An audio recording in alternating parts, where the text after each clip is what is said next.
my name is Asta and I'm from India, and I'm very honored to have a slot to speak at the International Conference on Men's Issues this year, which is online. And of course, you're looking at this wondering what is this social justice warrior type person doing speaking on men's issues here.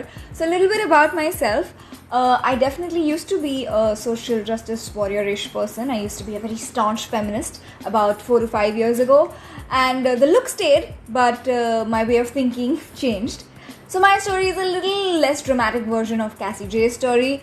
I did look into, what the other side has to say as well. And where I expected to find a lot of misogynists and male chauvinists, I actually found a whole world of injustice which nobody actually talks about. I've always been somebody who loves to share their opinion with everybody, so I thought why not, instead of irritating my friends, try to make some money off of it, and I became a part-time content creator, and I go by the name Equalist Asta online, where I make videos about some food for thought content, about some stuff which I think people don't usually talk about or think about, and one of them is men's issues and men's rights in India.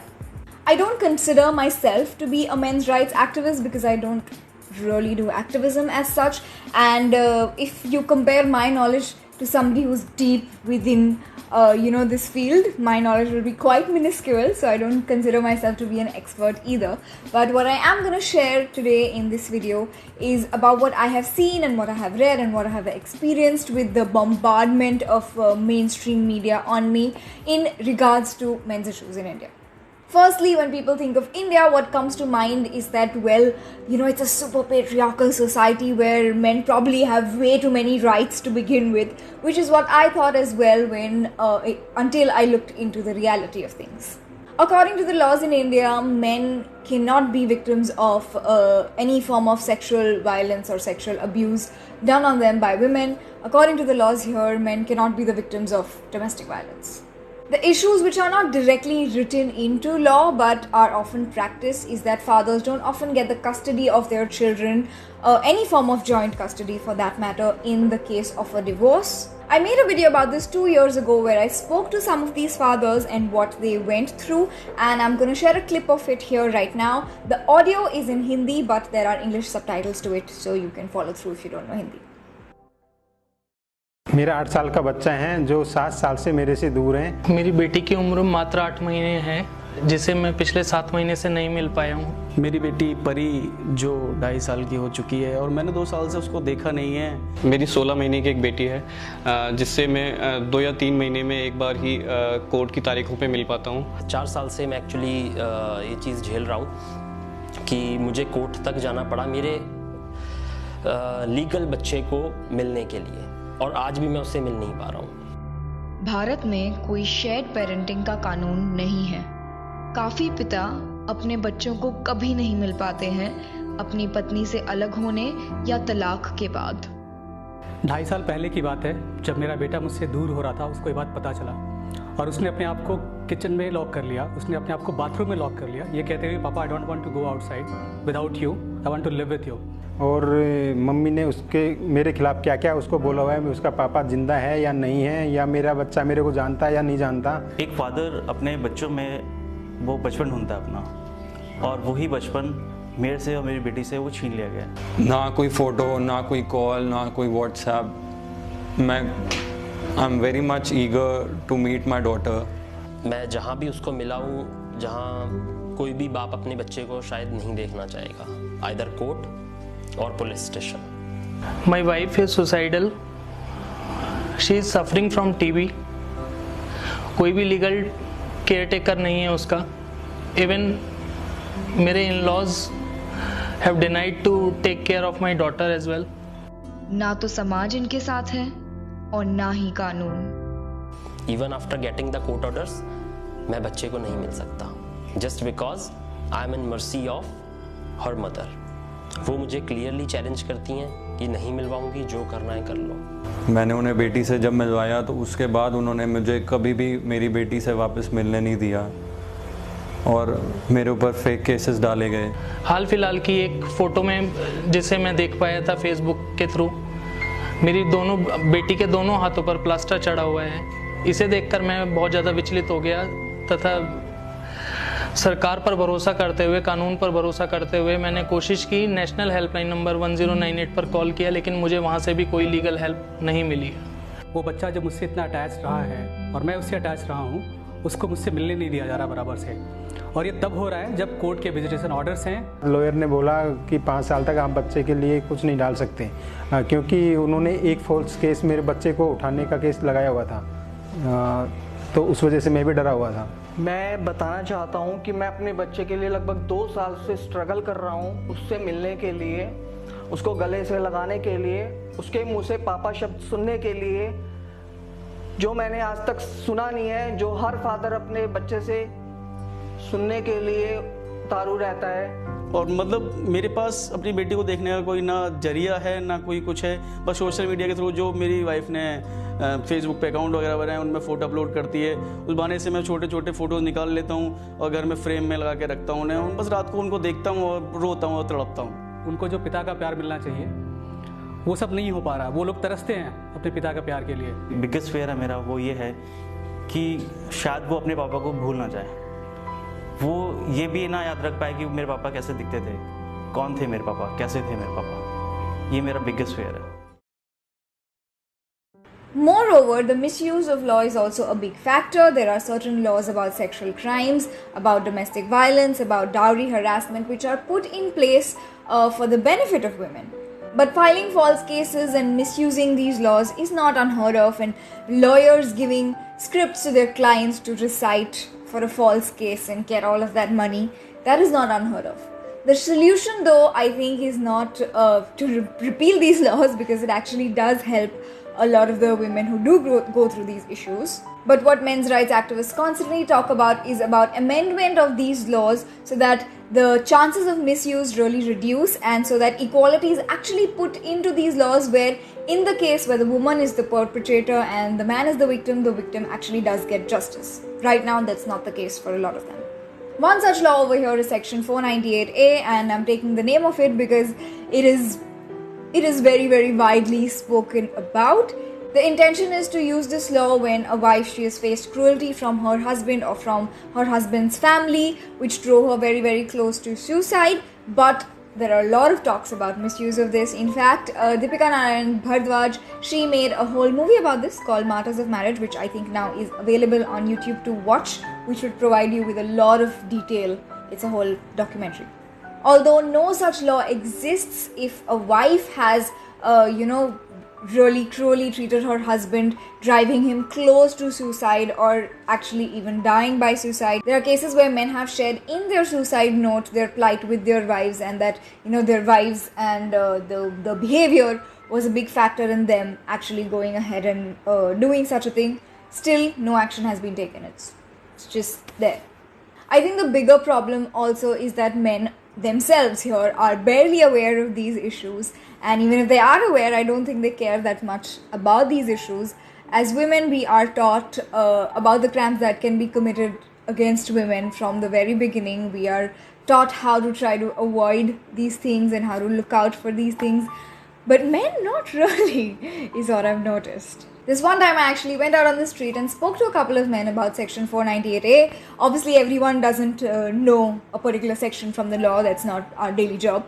But I explained it to them. I explained to them about the misuse. And a lot of them said, oh, well, that's sad that it happens, but it's not going to happen to me. And, live in this constant denial. And there's no law in the other sense where, if the woman conducts domestic violence, there's no law for that. No, I think it is great thing. Very, very misused in the country, and there's no counter law saying that, if women do that, men can go in jail. So what do you think about that? I feel this law is a very good initiative. It's a very good protection for people, for women who face this problem, because dowry is one of the main problems our country faces. So I feel that if you have such a law in the country, women will have that support and that confidence of reporting such crimes when it happens to them. So I feel that such people who ask for dowry should be punished for it, and I feel that this law should be supported rather than it getting abolished or something. Aren't you scared that if you do get married in the future, what if it's misused against you and your family? I think I'll be safe. I won't do such stupidity. No, what if like you've not done it and it's misused against you is what I'm saying. I think then I'll have to obviously fight the law. 99% I don't think something like that will happen to me. As of now, I'm not thinking on that line because, as I said, I'm not married, so it's not concerning me. I think media also plays a huge factor in this, where, you know, crimes against women are reported quite a bit and they do obviously get the clicks that they want, but reporting crimes against men, I'm not sure if it just gets them the clicks that they want, or if it's even considered to be a politically correct crime to report on. A lot of twisting and turnings of facts takes place as well, and I will tell you about one example from it. So the headline reads that High Court grants divorce on wife's refusal to wear sindoor. Now in Hinduism, sindoor is a symbol of expressing that a woman is married, like you can say a Christian woman would wear a ring on her finger. The headline sounds like it's from the 1950s, when the reality is hidden in the last paragraph of the article, and you can actually see over there that the divorce was granted on the grounds of cruelty by the wife, and there are many such examples. I just presented to you one of them. If I wanted to actually read about some men's issues, there are barely any neutral media outlets that would report on them, and in fact there are two really famous cases which I'm just going to tell you about, where the media they started to portray the cases as, oh, women are always victims, and that's how it started out, but it ended very differently when the truth came out. The first one is where two girls from a place in Rohtak in India, they shared a video of them, you know, fighting off a man, and they said he was apparently harassing them on the bus. And there's a video of them fighting him in the bus, and it became sensational, it became huge news. They were going to receive awards of bravery.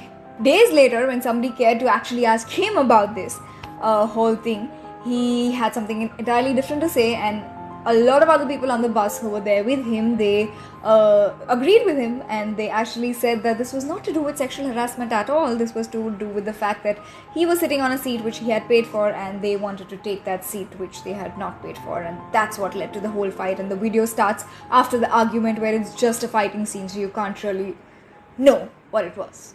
And as far as I know, in terms of his career and in terms of his reputation, he is still suffering while they walk free. Another such case is where a woman, Jasleen Kaur, she shared a picture of a man on social media. He was on his bike, and she's like, this man passed lewd comments on me in the middle of the road, and you know, it became huge news. She was speaking on almost every national news channel over here, and obviously everyone's like, oh wow, you're so brave, you're India's brave heart for actually going and complaining about this rather than ignoring it, you know. And this guy Sarjeet Singh, his face was on the front page of every newspaper, labeling him as a full-on creep. When he was finally asked about his side of the story, he denied it, and then bystanders also confirmed that he actually did not pass any lewd comments on her. When they were both called to court several times to clear this matter, finally the female didn't show up, and after 3 years of struggling, this man was finally acquitted. She moved abroad, during which, during those 3 years, he lost a lot of his reputation. He actually lost several jobs, is what he claims. And yes, she does walk free. Even though we have such cases, there are just people out there who are actively just waiting to malign the men's rights movement in India. And Vice tried to do that. Vice India tried to do that as well. And they made a video about it.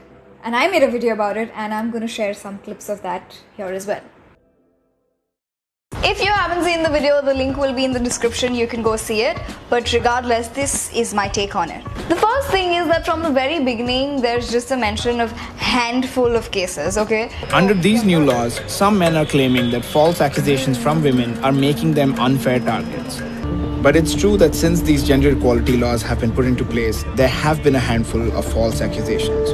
And it's these specific false cases that have galvanized the men's rights movement. It is much more than just a handful, but you know, they fail to mention where they get this word from. There's no numbers mentioned, and it's just the perception of Vice and of Utsav Chakraborty that it's a handful of cases. In the 80s, stricter anti-dowry harassment laws appeared in India, and a men's rights movement began to form in reaction to them.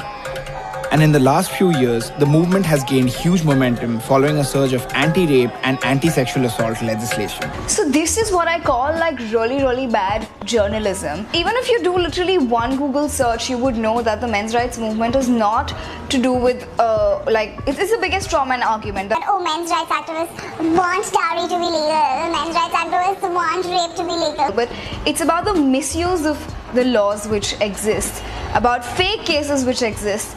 But it's just really poorly worded by Vice and, trying to show that, that is what men's rights stand for. When I'm pretty sure they very well also know that's not what it is.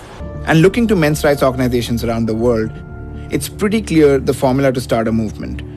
Find men who might very well be falsely accused, draw them together under this banner of brotherhood, then convince them that they're victims because feminism has gone too far, and that men are second-class citizens. This is put across as, so there were just a handful of men who faced some issues, and then they showed this to all the men and they were like, hey, see, this is happening, and so that's why you need to join our movement. That's not true. If you go to any men's rights meeting which is there, or you speak to a lot of different MRAs, you will understand that most MRAs, most people who are in the men's rights movement, in India especially, they're not people who just know about this and that's why they are MRAs. Most of them are people who have had false cases on them, or almost gone the legal route, or even lost a lot of cases in which they have been falsely accused. And those are the people who join this movement. In fact, there are a lot of men who face accusations but are still not like men's rights activists or whatever. But the people who are at the forefront of the men's rights movement, they are very vocal about women's roles in society. Women shouldn't vote, they should stay in the kitchen, and that's a legit thing. That's a narrative that's out there. The main base is not that. Where are you getting your research from? Firstly, you're talking about India.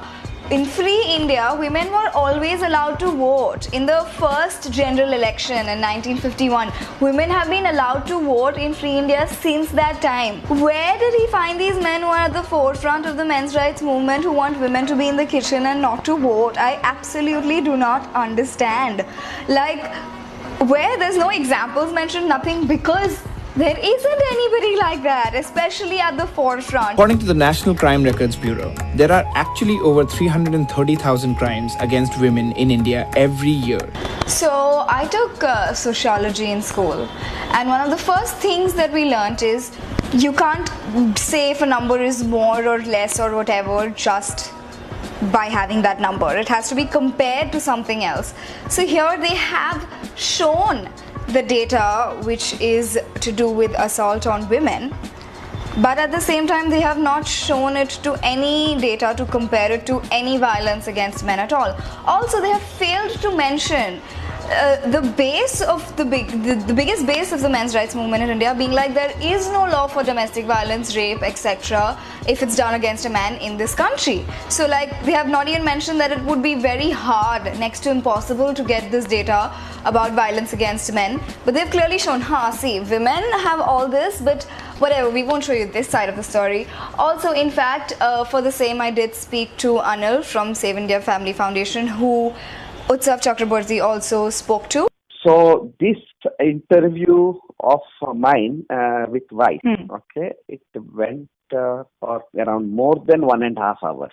Okay, so I gave lot of details about the statistics from men's side, how many men have faced domestic violence in India, for example, and so that is not something which is covered. There were more than 40 laws which are for women. These 40 laws that he's talking about, he's not just talking in the air, these actually exist, and I'm going to make a video about this in the future. So subscribe and hit the bell icon, people. Thanks.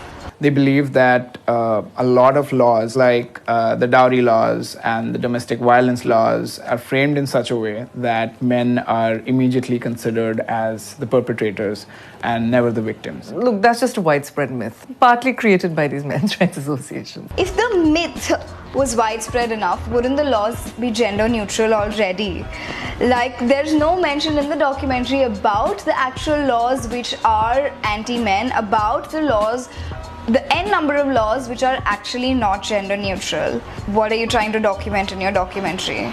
Opinions. Every single law is misused to a degree. We have a Supreme Court lawyer here stating that all laws are misused to a degree. That is a human rights violation, and you are condoning that. There's actually nothing being said after that in terms of, oh, so if, you know, whatever, whenever people do misuse this, we act strictly against them, or that when there are false cases, the person who's filed the false case, you know, those people are punished, because they're not.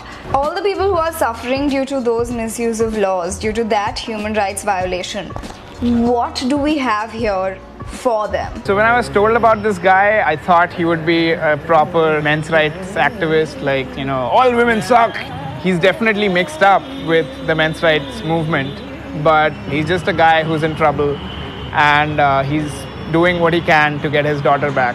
Which MRA has said that? I don't know where they're getting this info. Forget at the forefront, even at the back, I've not heard any MRA say, oh, all women suck, sort of a thing. Like, I strongly think that Utsav is confusing this with, you know, on the opposite side with feminists, because there are in fact a lot of feminists who say that all men suck and men are trash and kill on men. And that's also seen when he's interviewing other people at SIF versus when Utsav is interviewing Karuna Nandi. He is like blindly believing her. There's no, you can't see it in his expression, in his tone, that, oh my god, I don't know what she's saying. But when he's speaking to the rest of them, he's just like, okay.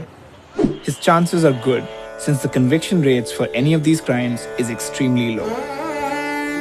It is mentioned in this documentary that the conviction rates for these crimes is very low, 12%.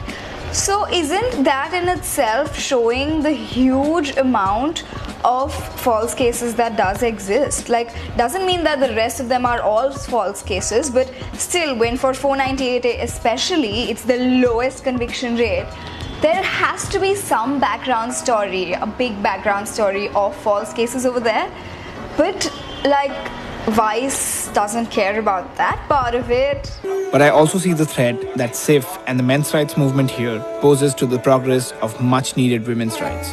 Please, I beg of you to tell me what rights in this country do men have that women do not.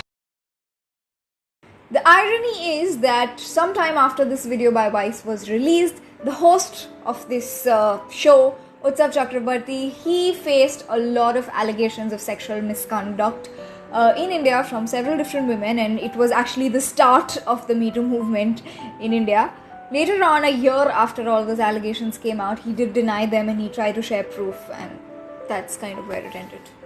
This trend which is going on, which is of showing Indian women as these, you know, permanent damsels in distress, it's not new. It has been done, in fact, by Thomson Reuters twice, and they have released their perception poll giving bogus claims. Most people don't sit down to actually fact check what they read in each and every headline, and that's how these people constantly get away. But after some of their bogus claims, I did again make a video about it. It is in Hindi, but there are English subtitles if you don't understand Hindi. Recently एक news आई थी from Thomson Reuters Foundation कि India is the most dangerous, सबसे असुरक्षित country in the world औरतों के लिए. ये जो व्हाट्सएप पे ऐसे वैसे फॉरवर्ड जाते हैं ना, that UNESCO has declared Indian national anthem to be the best in the world, ये ऐसी टाइप की न्यूज़ लग रही थी. क्यों? बिकॉज इंडिया के नीचे जो लेस अनसेफ कंट्रीज को जो डाला है, वहाँ काफ़ी औरतों को बेसिक राइट्स नहीं है. वो ऐसी कंट्रीज हैं जहाँ वॉर चल रही है. Syria, Somalia, Saudi Arabia, Pakistan, countries like this. तो मैंने ध्यान से ये रिसर्च की रिपोर्ट पढ़ी और मैं ये पूरी स्टडी आपके सामने अब ब्रेक डाउन करूँगी. सबसे फर्स्ट चीज़ जो है, ये एक परसेप्शन पोल है. जो एक परसेप्शन पोल होता है वो लोगों के ओपिनियंस के बारे में बात करता है. वो कोई भी स्टडी या रिसर्च, डेटा, स्टैटिस्टिक्स, इस सब पे आधारित नहीं होता है, सिर्फ लोगों के ओपिनियंस पे. पर थॉमसन रूटर्स की रिसर्च में लिखा है कि जिन लोगों से उन्होंने पूछा है वो विमेंस इश्यूज में एक्सपर्ट हैं. 193 कंट्रीज के विमेंस इश्यूज में कोई एक्सपर्ट कैसे हो सकता है? उनके एक्सपर्ट्स हैं aid and development professionals, academics, health workers, policy makers, NGO workers, journalist and social commentators.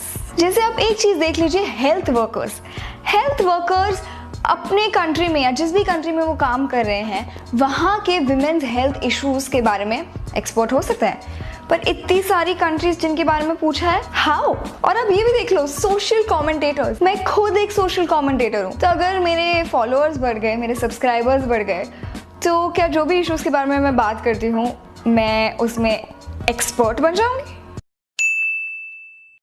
और फिर मैंने देखा कि ये जो सर्वे है इसके लिए 548 एक्सपर्ट्स ने रिस्पॉन्ड किया। अब 193 कंट्रीज को रैंक करना था, तो अगर आप 548 डिवाइड बाय 193 करें तो मीनिंग रफली 2 या 3 एक्सपर्ट होने चाहिए ईच कंट्री से, ताकि एक फेयर सर्वे हो। पर 41 लोग जो थे वो थे इंडिया से, उन्हें इंडिया की ज़्यादा नॉलेज है, तो ये एक फेयर सर्वे कैसे हुआ? और फिर आप क्वेश्चंस देख लीजिए।